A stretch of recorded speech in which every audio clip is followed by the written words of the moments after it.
Because get does the state now get Eyes are crossed. That's my question. Okay, we are back in session. There you go. There you go. Bang. Yeah. Mr. Mortimer, Mr. Byers, both Mr. Byers. We're ready to go here. Yes, sir, I'm ready. I'm ready and waiting. Really? All right. Welcome back. We are, This is approaching my bedtime. no, this will be quick.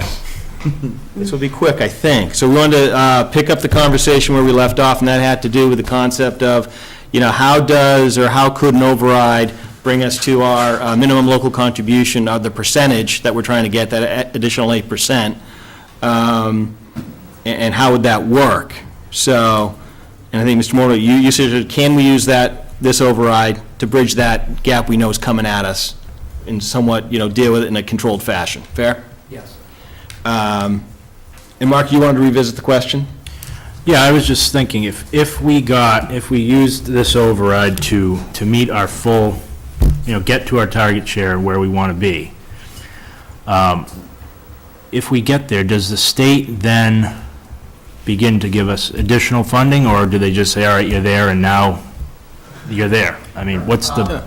So I don't have an answer to that. I would like to think that we'd get more than the $20 a student that we get now in a Chapter 70 increase. I think the only way I could give you an accurate answer is to look up a couple of districts that are either at or below target share and see what they're getting. Right. I would hope so, but I can't tell you that they will. If they don't have the money, the state doesn't give you anything if they don't have it. So really, Well, we'd be in a better position to potentially get more money from the state Yes. because we've reached our Right. contribution. one would hope so that when they tell you they're adding, $1 billion or whatever it is to education, that we would get a piece of that as well. It's hard to believe the net of that is allowing your minimum local contribution to go up early, that we're gonna make it back on the increases. I mean, that doesn't even make logical sense to me. Not make it back, but the question At is, least do we get get- more state aid after we get there than we're getting now? Because now we're getting $20 a student. That's like the barest you could possibly get. It used to be 25. Would we get $50 a student if we were at target share instead of 20?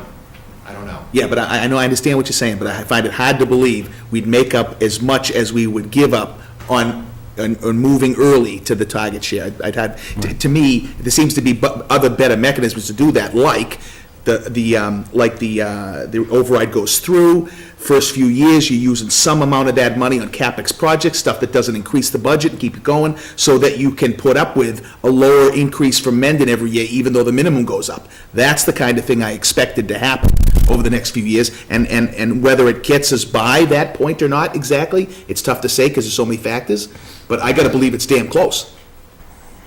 Right, So, I mean, just real quick, just because I think Mr. Watson has hand up, but I just want to make sure that the current thinking, if this override goes through, is to continue in some respects on what we've been doing, meaning that, okay, we've got an investment, we expect to manage the shift in Yes. target local share through our 50-50 split more so than anything else. So it's a matter of, it's sequencing almost, and just the thinking right now is that put the override in for the strategic investment and manage the shift, the continued shift, because the state could stop tomorrow, right? So that is that's a potential. What if something happens and they choose not to continue to shift? Or the fact, aren't they doing a study on how minimum local target share is being calculated?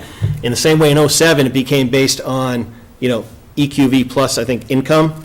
Maybe they shift it back and all of a sudden we're at our share. So to some extent, by jumping the gun and get to a point where Yes, that's we're at money. 66% versus riding it out and understand the incremental growth in that thing, it might work against us long-term, right. depending.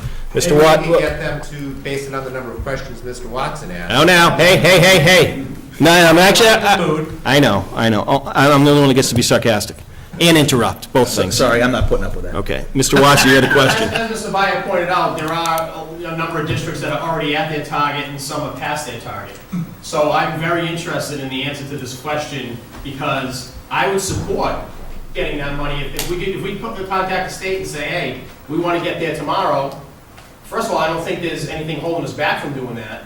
I think that if we... Well, we need an override to do that.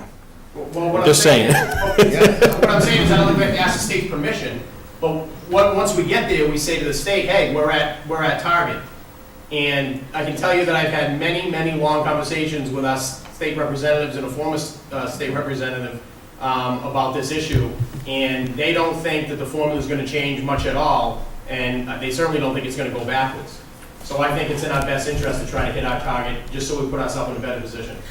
Okay, can I comment? You may. Okay, okay, so one thing to be clear on, though, what if Mendon, over the next 3 or 4 years, let's say 10% of the most affluent Mendonians, I don't know what you call us, but move out, right? Then the total wealth of the town goes down, equivalent value, that's what EQV stands for, and it's a complex formula that the state runs, goes down. That means our target share goes down. Right. And if we've made ourselves go up there early, just because we think we're gonna get some kickbacks on state, now you got another problem. So, And it has been going up and down, it has been going up and down. so I think there is a question, and maybe an ask for some information, that I think We should find out. we should Yeah. find out, but I did, law of unintended consequences, right? Yeah. So, once again, there's many ways we could go at it, we just want to be fully informed before we make a decision. Mr. Mortimer? I just think if you go to the town and say, we've got this problem, okay? The override today, it appears to be an ask. We want to spend this money to do things. But if you sit there and say, we have a minimum, requirement issue staring us in the face, and this override will fix that problem. If you take that message to the town, maybe it's me, that sells completely different. Absolutely. And funny enough, I have a PowerPoint presentation deck that makes that exact point that I've had from way back when we did the long-range financial planning. Let's just say that we did use this override to get to our minimum local contribution target. And then, like you said, Rich, that, everyone, the funding formula doesn't change, but, the more wealthy folks move out of town, and we're now way above our minimum local contribution share, then the school has more money for education. That's the way I see it, is good, then now they have the money. We're Wouldn't we already run an accustomed to underwrite? spending that. Well, I don't know if you'd want to do an underwrite or not. I'm just saying that it's not a bad thing if we get to our minimum local contribution target. If something happens, well, then we're good. See, the interesting thing, and I'm going to say something, Mr. Byer, and then the gentleman in the back. I think this gets back to even, I think, what Mr. Scharnagel and I talked about in terms of, do we do a single investment on, for a multi-year plan, or do we do incremental, right? This is the opposite. I'm of the opinion, I want to go incremental on my target share transition. Yeah. You know what I mean? So it's two sides of the same coin, two different approaches, both. Well, we got to figure out if this acceleration thing even buys us anything, so that's a question we'll take away. But if it does, then you've got two different approaches you could potentially take. Mr. Byer? All I was gonna say was, because I don't know that they would allow a town to do that, on Wednesday when I'm back at school, I will email somebody in the Department of Ed that I deal with on finance and ask them that very question. Can the town apply an override to get to target share and in essence increase its minimum contribution? Or how would that impact Chapter 70? Would they change that? Or anything to the effect, is there anything we can do to get ourselves there quicker than the progress they have us on now? That's the Because ask. otherwise, it's a moot discussion. Sir? So, Mike Krager, 16 Colonial Drive. I think the answer to this was sort of mumbled in some of the conversation, but if we do decide to put more money towards getting rid of this, this big chunk that's going to be coming our way, and we do end up with more money than is needed because the affluent people start moving out of Mendon because their taxes went up, do we have what is our ability to then maybe drop taxes? Right? Well, you could always do an underride, opposite of an override, put it out there. Okay, I got a comment, because there's a lot, what we're just talking through here makes logically no sense, and the only thing I can judge by that is that somehow people are missing a point here, right? Right now, if you take our operational additional and you add it to our minimum local contribution, you got more than target share, right? With the override or without? If you take the operational additional that we're gonna pay this year, plus the minimum local contribution, we're already over target share. Operational additional in FY16 with or without the override? Without, I don't. No, the way it is right now. Okay, if it's not there, it's close, right? You're about 200,000 shy, 250,000. What we're talking about is the functional equivalent of saying to the state, Mr. State, please make me pay this much, when we could vote to do it anyway. And that's what we're doing. That's what operational additional is about. So I don't understand this whole concept doesn't make any sense. Sort of an accounting practice is what you're saying. Yeah, I mean. It doesn't matter what line it's in, right? Correct, it doesn't matter what line it is. So the whole, the thing you want to protect, your whole main point, Mr. Mortimer, and I think, Mr. Watson, I think you were kind of saying the same thing, and maybe even Mr. Schottenagel, is you want to somehow use this override to help protect us, or at least delay where those two lines hit, and now we're at a situation where we can't increase by enough year on year. And I'm telling you that from, just by smart accounting practices and working closely with the school through the multi-board process should produce exactly that. It's the main reason I support the override. If I were to say, if Jay's answer at the beginning were really true, that this does nothing to help that, I gotta tell you now, I changed my vote. I'm against the override. I want the Okay? I guarantee mean, essentially. just to that be crystal clear. This gets rid of that problem. Yes, that was my intention the whole time, and the reason I support it. And I think I'm always careful when you say you want a guarantee, right? that's how- I oversold that. You're Yeah, right. no, I think, but I think that is the intent. I mean, the idea of, a year ago, we're saying an override will be coming on the floor, said by me, that's because we knew we're coming to that intersection point, we will need to increase funding, but the idea then is that should meet our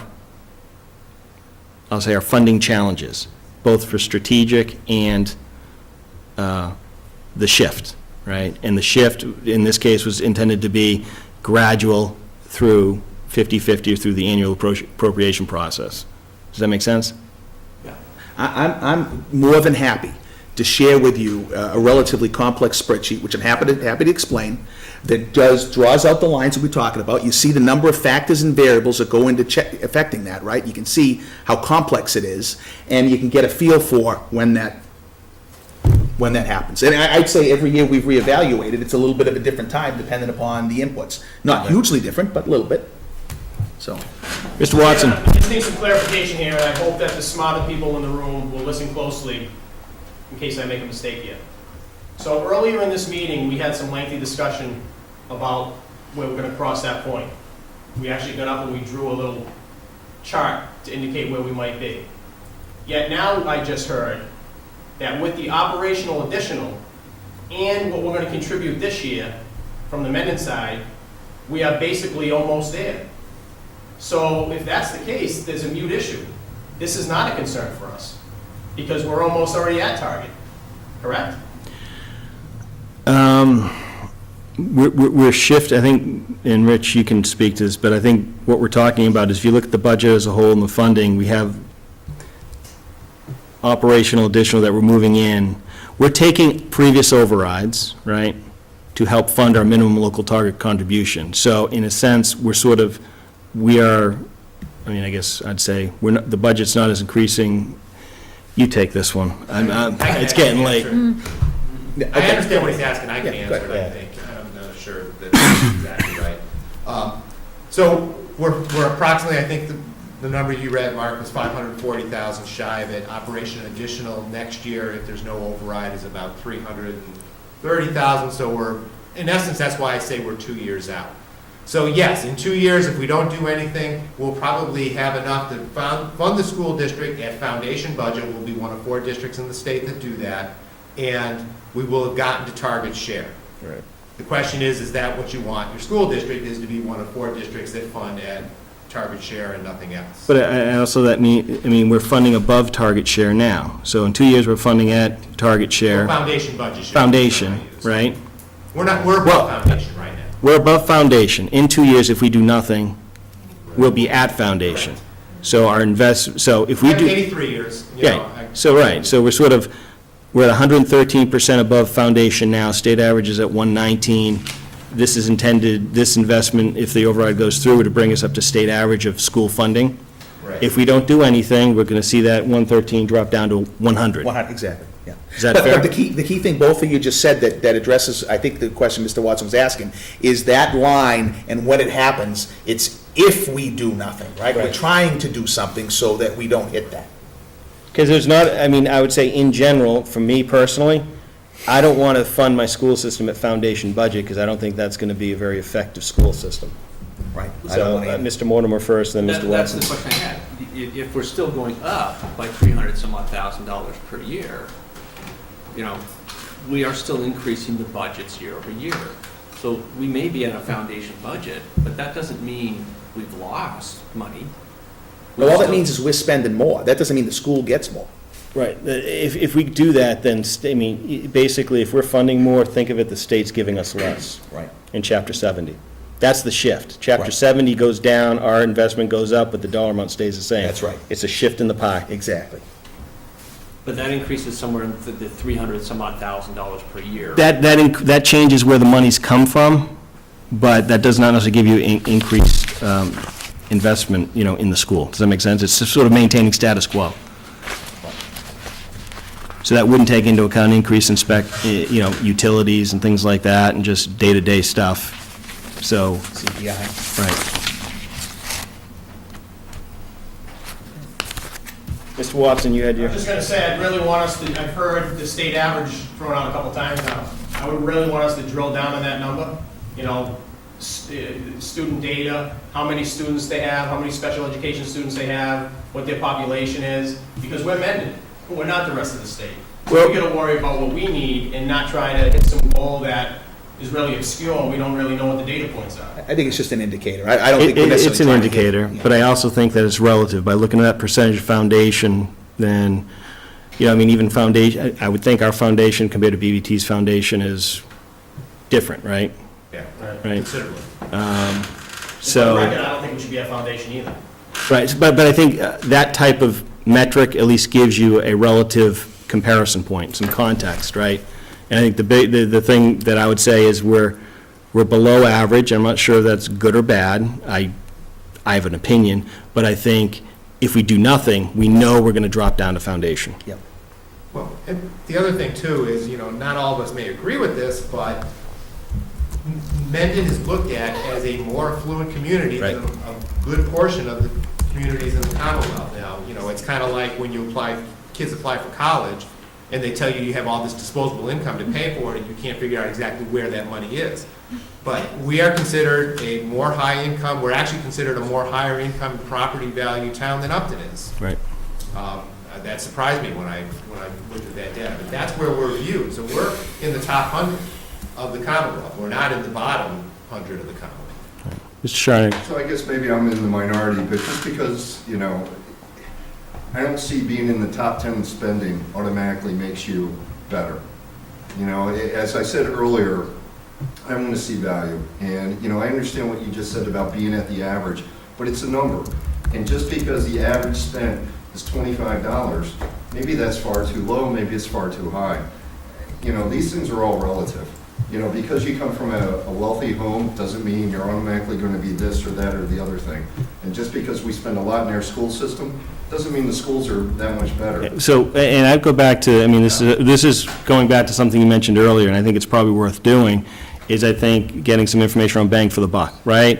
Because I think your performance scores, your SAT scores, everything else actually probably, from what I've seen, and I have seen some of those numbers, actually reflect positively on the school system. The question is it as competitive as they want to be? And I don't think, I want to be clear, no one's saying top 10. If we were talking top 10 in spending, which we're nowhere near. I didn't mean it that way. I know, but this is more for the people watching. But I understand your bigger point is, let's make sure if we invest, we get some value and we understand what the benefit is. Well, and again, just because you say, well, we're going to pump more money into the schools, what are we spending it on?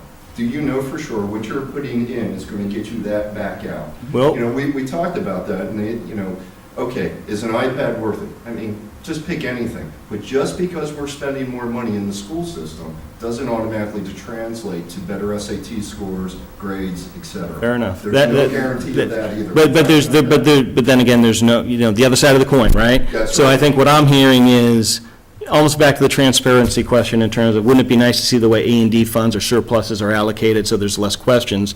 Perhaps some level of information or quantitative data on understanding how the school performs, and if we can correlate, drive, you know, that correlation between investment to outcome, in a business sense, I would agree with you. Do I think it's absolutely doable? No, I think there's some indicators we could probably collect to understand how it is working, and maybe we can bring that back to, next week's meeting. It's not gonna be a perfect. No. But I would. Directional, right? Correct. There's a key point to make here, though, on this point. I'm sorry, I know I'm jumping in. No, that's fine. Mr. Byer had his hand up, but, That's okay. I'm gonna trump used him. to being interrupted by Mr. Schofield. There you go. And me by you sometimes. So have you seen, right on the school site, there is a before and after state, a very simple chart that shows the before and after state relative to the strategic plan. Have you seen that? Okay, well, that's your value. He shows exactly where they've come so far. Kind of a circle, a filled-in circle, quarter filled in, half filled in, three quarters, whatever, how much of that they've done, each of the initiatives that were identified by the strategic plan folks, and then it says, okay, now if we get the override, this is all the stuff, this is what the status looks like, red, green, yellow status after. I mean, to be fair, I'd say that's a good depiction of what you get in terms of where the investments are going. Correct. So I don't think there's a question right now as to if you do this override, what is the school spending it on? That's been outlined quite clearly, but now there's the, okay, did it work? Yeah. Mr. Schofield, what you just said really isn't my point. I mean, my point is exactly what you just said, Mr. Chairman, is that, okay, it's fine that you're spending all this money, but what's the result of it? There's very different. And I think that is a very, that would be a compelling argument. We should, if you're in favor of the override, you should be making that argument. That's fair.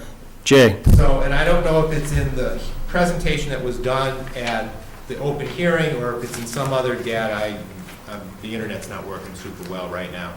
But we do have all the data in the budget books that shows MCAS scores, SAT scores, number of kids that are taking AP courses, number of the kids that are actually getting credit for the AP courses they're taking. A lot of that data is in the budget book. The question is that the data that's going to validate value per dollar? And I don't, I think that depends on who's actually looking at it, right? One town could say, that's what I want to see, another town could say, you know what, AP means nothing to me, I want to see something else. But I think it's important to make sure that the voters understand and see something that they can then make a decision on. And I would say, I think a lot of that data might be in here. Is that fair? That's what I'm looking at the presentation you did right now. So there is stuff out there, and I think what I'd like to ask is if somebody wants to, Jay won't be here next week, but if we can kind of coordinate. Any other time, I have school committee next week, and we've got some things that I have to address. But if you can give, if we can coordinate on getting the information over to Kim, we can then bring it back to next week's meeting. And if we need further discussion, we'll do it in the subsequent meeting, which I think would be the 15th, not the 13th. Mr. Chairman, I don't want to be a pain, but we got to go through the warrant still. No, actually, we don't. Well, wait, hang on, hold that thought. I think Mr. Schofield wants to end this discussion. Continue it. I like it, Mr. Watson. Chairman, I just wanted to say, when you look at the strategic plan, although you can look at it and say, yes, these are good goals, this is a goal set forward by a small group of people of what they think is good for the district to have moving forward. Chief Horn could put together his own 5-year strategic plan, and while I just want to I just want to say this. Yep. If you've got a problem with the strategic plan, go to the school committee. No, I'm making a point. Well, no. Okay, but I just want to be, when you say it's a small group of people, we're elected representatives, whether you're on the school committee or the Board of Selectmen.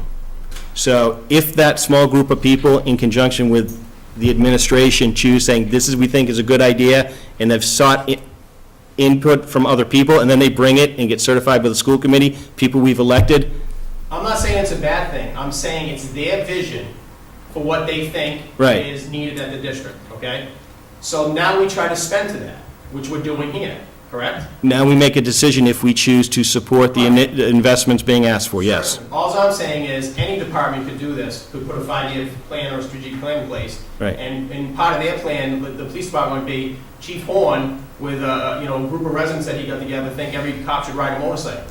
So they want, 5 Harley Davidsons. And then this small group of people would determine whether or not we think that's a worthwhile investment before we put it before the town. I would say this, Mike, we actually went to every department and said, tell us what your multi-year vision is. Right. We are in that process for the very same reason the school did it, because we want to understand what that roadmap looks like. Right. Now, that process will look like this. They will give us asks. The first go-around, I don't think they thought we were serious, to be honest, because we got very few asks. This next round, when we say, no, we were serious, and then, the senior center said, oh, I didn't know that, so they gave us 3, we've executed on 1, or we've recommended we execute on 1. This is an ongoing process, and the board, in conjunction with other committees, is my guess, if I had to guess where the board would take it, will start to make, decisions and recommendations to the taxpayers to say, we want this type of, investment. I understand the process, Mr. Chairman. I'm just saying it's trying to spend money on things that one department thinks is good for what they need, right? And like you said, if the chief came to you and said, listen, I want 5 Harley Davidsons, you're going to say no. Well, as you said earlier, with the school district, we really don't. No, I'd actually want to say, help me understand why. Right. In the same way, because I'm not an expert on public safety, Right. I want to understand the logical reasons for it, the ROI, the same process we went through in terms of headcount. In the same way, I'm assuming I am not an expert in education by any means. I just don't think it's a statistic we can use as showing someone achievement. No. Spend X amount of money, we're achieving something. I had this very conversation with somebody on the long-range board, who shall go nameless. He and I went back and forth many, many times where I said, no, you can quantify the effectiveness of a school system, and we can forecast a multi-year budget. And that's what we did. So, I think what we're talking about, there are statistics we should look at and say, I would look for the school committee to say, do you think this is a good indicator to the efficacy of the educational system? If they say it's yes, I'm going to take their word on it, you know what I mean? But the idea of a multi-year plan, I guess, Mike, I'll be honest, now I'm talking, I'm saying, I don't even remember I don't think I heard the point. Right.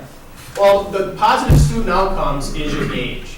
How many kids are doing well on MCAS? How many kids are going off to Right. college? How many kids are graduating? Yes, you can judge how Right. well a district's doing. Because you can look at some schools where they have low graduation rates, they have low MCAS rates. So we are in violent agreement that you can gauge how good the school system's doing. We do have a great school system, we have great teachers, and we consistently turn out great students. We do have a good school system. All I'm saying is that I just don't look at, so say we say, we want white smart boards in every classroom as part of our strategic plan. If we achieve that goal, I don't see that as an indicator of our school district being good. Yeah, well, Have kids doing. that's fair. But by the same token, and we talked about this when we talked about this meeting, is I'm not sure we're in a position to necessarily assess the educational tools and the value of the investments being made. I do look for the school committee to direct and the administration to tell us, we think this is worthwhile. But we individually have the right to say, I don't buy it.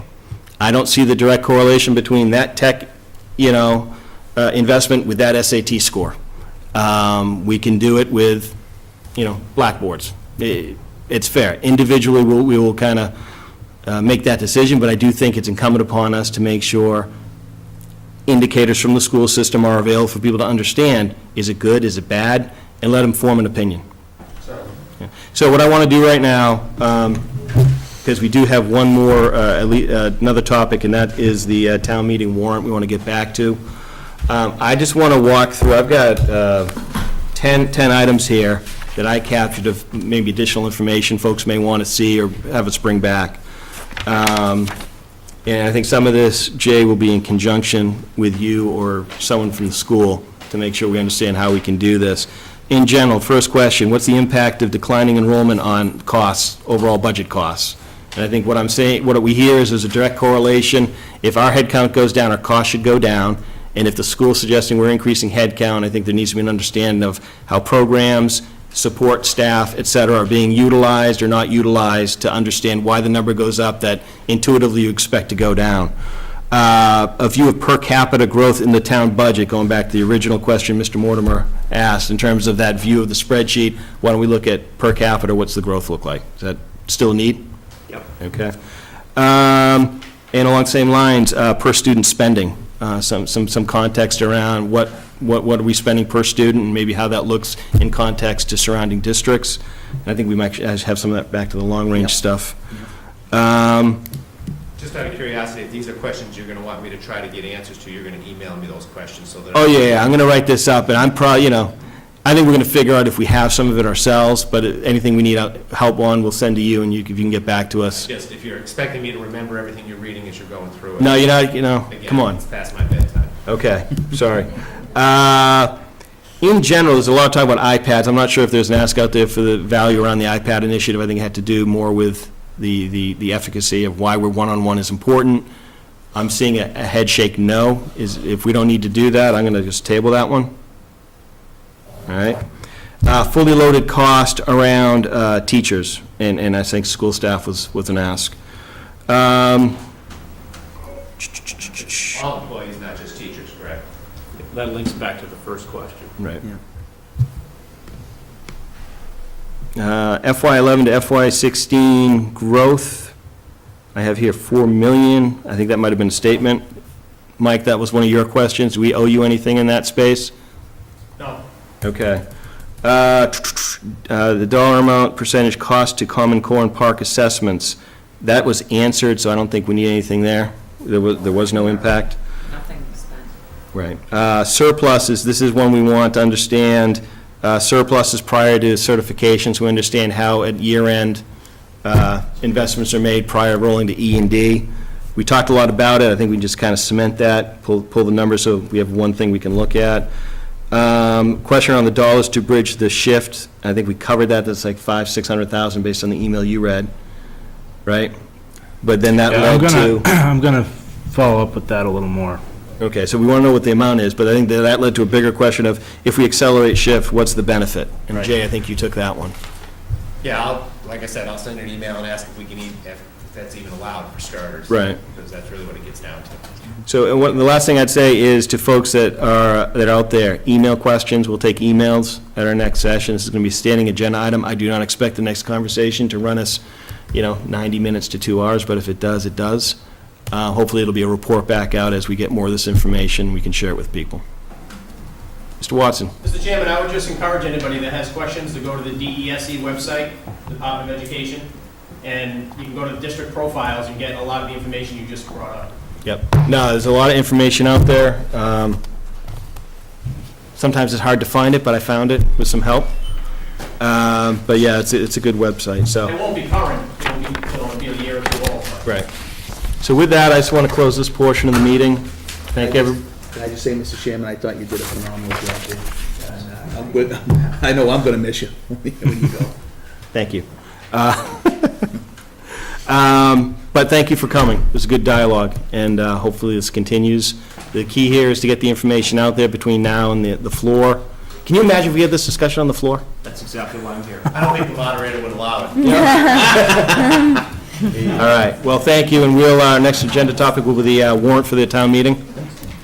So if you want to stay, feel free. Otherwise, we are moving on. That warrant for the town meeting doesn't involve me yet, does it? No. Yeah, so the reason I put this on there, I thought we missed an article. It turns out we don't need to discuss the article I thought we missed. The person that requested is not, Mike's foundational budget for public safety doesn't want to pursue it right now, so we don't need to talk about that. Other than that, I think we probably, do we need to take a vote to accept it as written, or do we do that? I thought we did that right. Well, We accepted certain, we didn't do a full, we did certain articles, so. Kim and I still had a question about whether there's going to be a debt exclusion for the highway department's truck, or whether it's, We had some discussion on the highway department truck, right? Yes. Linda has sent over some language, which I will forward to you for that. To Diane. 17, yeah. Right, so there was some talk about one-time and lease, and so we got multiple methods of, what is the recommendation from the treasurer collector on how we do this? Have her come up. She's here. Linda, come on up. Thank you for being patient. She put the time in today to research it. Let me forward this to you, Diane. So Kim is sending the language on Alan's truck, the article. Right now. Do you wanna Sent. give us the 50,000-foot view of our options and the recommendation? Well, there's a number of different options, but there's really no sense in, well, in my mind anyways, in spending $180,000 all at once. you don't want to take it out of capital expense, we can't, we don't have that much money. You don't want to take it out of stabilization, probably, because you should use that for other purposes. We could finance it over 1, 2, maybe 3 years with a State House or with a loan from the state, basically a bond anticipation note that never turns into a bond. It just is a note that gets renewed every year, and the town opts to pay the principal down. I was just going that route. They're relatively low interest, they're cheaper interest, the effective interest rate is lower than a lease. And I'm not sure that for this type of equipment, a lease is all that, you lose some of the benefit. You know, it's not a cruiser that gets turned over every few years. We expect this piece of Longer life. equipment is gonna be around for a long time. So I kind of don't want to really touch stabilization for this, only because I know we need it for attorney's costs at some point down the road, and I don't want to deplete it so much that we're back in the hole of trying to get it back up to, Right. 5% of operational budget. We just got there. Right. So I kind of like the idea of the state approach, because if we have any funding, we can actually pay that down early, and just, you know what I mean? In subsequent years, I think gives us more flexibility. But what if a debt exclusion doesn't go through, then we just don't buy it? I mean, if we already got a bond anticipation note, I mean, what are we doing then? Well, no, the debt exclusion would need to go to a ballot vote. No, I understand that, but so why would we need the bond anticipation note? If our intention is to go for, I'm missing something here. So it's just operationally, it's the debt, I mean, you're saying, well, if we do the debt exclusion, it's on the tax roll, right? Yeah, so why there's we no don't need of a bond, Right. why would there need to be a bond anticipation note? The debt exclusion is I don't think it puts only a a- mechanism to get it out of the tax levy, to get it above the. I understand, yeah. Okay, so although you would need the debt exclusion whether you're going for a note or not. So she's saying she needs it for a note. To go for a note, we need, If you want to pay the principal back, unless you're going to put the principal payment underneath the levy or within the levy. Okay, well, what problem are we trying to solve? I'm just very confused. no, we're just making a decision on method of financing, so when we go to the floor in the motion, they understand how we intend to pay for this truck. Oh, okay. So under what method of financing would we need a bond anticipation note? To get the note that is the mechanism to get the money from the state. We're borrowing from the state. The bond anticipation note I is, understand that, but we gotta, but then when's it get, but that's not the issue. I thought the issue was where we're getting the money to pay for it. the No, state. if we do that route, we can, they will give us $180,000. You get the money from the So we'll state use the state. You have to pay it back. Through the debt exclusion. through the debt exclusion. Okay, so the vehicle isn't the bond anticipation note. That's just a mechanism for just getting the transaction done. The vehicle is the debt exclusion. I'm You have to have a debt exclusion to pay for the bond. Right. Yeah, so Right. I don't understand what we're debating. I don't know if we are debating anything, I thought. I think she gave us a couple, 3 options for financing a truck. This is just one of them that I like. You need to decide which way you want to finance this truck, because you need to get it on the warrant. Right. If you are going to borrow from What are the the three state, ways in your mind? well, there's a number of them, but you could pay for it basically out of stabilization. Reserves. So say reserves. Yeah. Let's just generally reserves, okay, yeah. Yep. Or you can get really the only practical other way is to get the money from the state, get the $180,000 from the state, and pay it back as we pretty much determine. The only thing the state will require you to pay is the interest, because it's a bond. The intent of the bond anticipation note is to turn it into a bond someday, which we never will do. Instead, we'll pay it off ahead See, of time. that's where I'm lost. Okay, so I Okay. want to say, but with a debt exclusion, right? Yep. So if we do a debt exclusion, as you're thinking about it, then we still need to go to stabilization, because we need the monies to buy the truck, and then the debt exclusion pays back to Okay, stabilization. that's a mechanism to get to the result. All we need to know is, for the purposes of this warrant, what our funding approach is, because if we're deciding to do a debt exclusion, the verbiage has to be on the warrant, right? And it is there now. and we got to finalize and be able to decide on how we're going to do it. So, because if it's debt exclusion and stabilization, we need a stabilization article, which requires 2/3 vote, because we need 180,000 to execute the transaction. Exactly. So so again, I don't understand why we're complicating this discussion, talking about a bond anticipation note. Rich, we're not. You got three options. You've got take it from stabilization, no borrowing. Nobody likes. Right. Or you've got, let's do a debt exclusion. Yeah. Plus a stabilization vote, so we get the liquidity, the cash to buy the truck, and then we pay it back through the payroll. Or we go to the state instead of stabilization to get the money with a debt exclusion. Is that fair? True, but either way, you need to decide whether the Board of Selectmen is going to have on this warrant a vote to take it out of stabilization, 2/3, or a vote to authorize me to borrow the money. So You have to have stabilization that vote, one way or the other. and the borrow the money are sort of the two things that are one or Yes. the other. Yes. Because you either got to borrow to get the 180, or you got to take it from Yes. stabilization. One of those two choices has to be made in terms of a warrant article. Yes. Now it's simple. Yeah, okay. So which one, so we're choosing borrowing, right? I like state. I don't want to touch stabilization, because I want to keep that thing. Borrowing. Borrowing. You've just mentioned a specific type of borrowing. Borrowing is the only thing we have to decide, Jesus right? Christ, whatever. No, okay. No, you had three options, and I'm choosing borrowing. Yeah, I'm good. All right. And we need, as part of Article 17, Which is way overcomplicated. I mean, it was. Well, I don't know, there were three options there. I'm not sure how complicated it was. so as part of Article 17, It took me that long you to guys figure have it to out. authorize the borrowing. I'm You have to sorry. authorize me. You have to authorize, I have to be authorized to borrow through, You, but only you, the position, the treasurer collector, the to borrow. position of treasurer collector Yes. can't borrow money Let's not without personalize this. getting that authorization And you're through the talking Board about of me. Selectmen. Really? It's too late. Right, yeah, I'm losing. So are we good with the truck? So, well, no, we need to make a vote that, are we voting, I'll accept a motion to place articles on the warrant to borrow to fund the lease of the new highway department truck. So moved. Say that again, please. Oh, you're killing me. It's late for me, too. Yeah.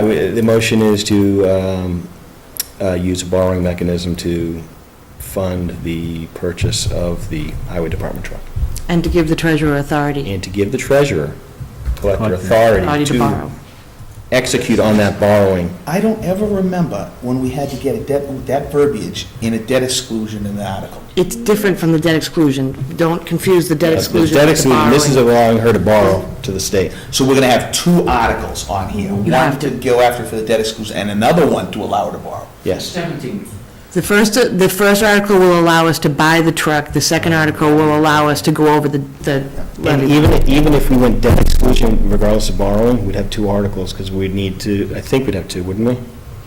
If you're not going to pay for $180,000 out of your budget, Right, if we went debt exclusion plus stabilization, there's two Are we articles. doing that because we're in a hurry? We can't wait until we get the, Well, yeah, we need to be, like, well, no, you need two articles, no matter how you do this. You well, I need think two what you're saying is, what if we waited for sort of quarterly tax bills to come in, or biannual tax, we would then have the money to purchase a truck, right? No, you still have to get the 180 on you, you still have to appropriate the 180,000. And that can't be appropriated without either a debt exclusion, the override, or putting it within the, I just don't ever Operation. remember any other debt exclusion article where we had to have a second article to authorize her to borrow. I don't ever remember that, but it could be just I'm forgetting it. But in some That's all. cases, I'm not sure. average. Okay. And the And fire I'm- truck, I don't know where you were in the So, finance committee Regardless, when we purchased we, the you're fire. okay, we. I get it, yeah, I me get too. it. I'm fine to be wrong. I just didn't know. So we're in discussion, did we vote on the borrowing? Second, I didn't second yet. Discussion. All in favor? Aye. All right. Is there anything else for the warrant that we need to discuss, If Diane? you want Mass General Law references, I have. No, I trust you on it. I'm just saying I don't remember it, that's all. Yeah, we do. You always do. You never know, maybe we did it wrong. You can't borrow money Could without. be, yeah. Keep that low. Anything else warrant-wise that we need to discuss? That's the only outstanding item. Does that mean FinCom has all the direction that they need, or do we have anything that we held over? What's that, sir? Do you have a question? Or are you just having a, The warrant for the library, we still need to see what they actually did to all the money, they want to put 7 million down. all right, so this is my thing on that, Willem. I think you were going to put an ask out I there, already but did. honestly, They wanna know the at this date. point, Yeah? if FinCom needs something, FinCom should be engaging the trustees directly as well. Yeah. So I think we put the ask out there. An email was sent, Don Moran replied to both Chris and I about selecting a date for a FinCom meeting that they can attend. Excellent. But is there anything we need, that's what you need to make a decision on that specific item? Do we know, did we, Well, it's either we support it or we don't support it, it's gonna be in the warrant no matter what. right. Oh, yeah, we already made that decision. Is Article 18, the library, the $75,000? Yes. Article 18 might, unless they're getting that money out of the budget, it would be the same thing as needing it for the truck. You need the authorization to borrow, if they're getting it from, We're taking it from stabilization, okay, if that's what that plan was. theoretically. Or else. But we need an article for stabilization. I thought it was gonna be an override, Right. It's an override, yeah. Oh, all right, well, right? That's, It gets back to Rich's point in That's terms our of debt question, too. exclusion. If it's on the tax roll, then why am I borrowing, right? No, no, I get it now. I'm clear on what the issue is now. Do you follow the library question? I think so. Okay. Yeah. I was just wondering that because it doesn't, I don't know where they're, if that's going to be a debt exclusion also or an override. Well, this, the way I understood it and the way I have it worded, it's for an override.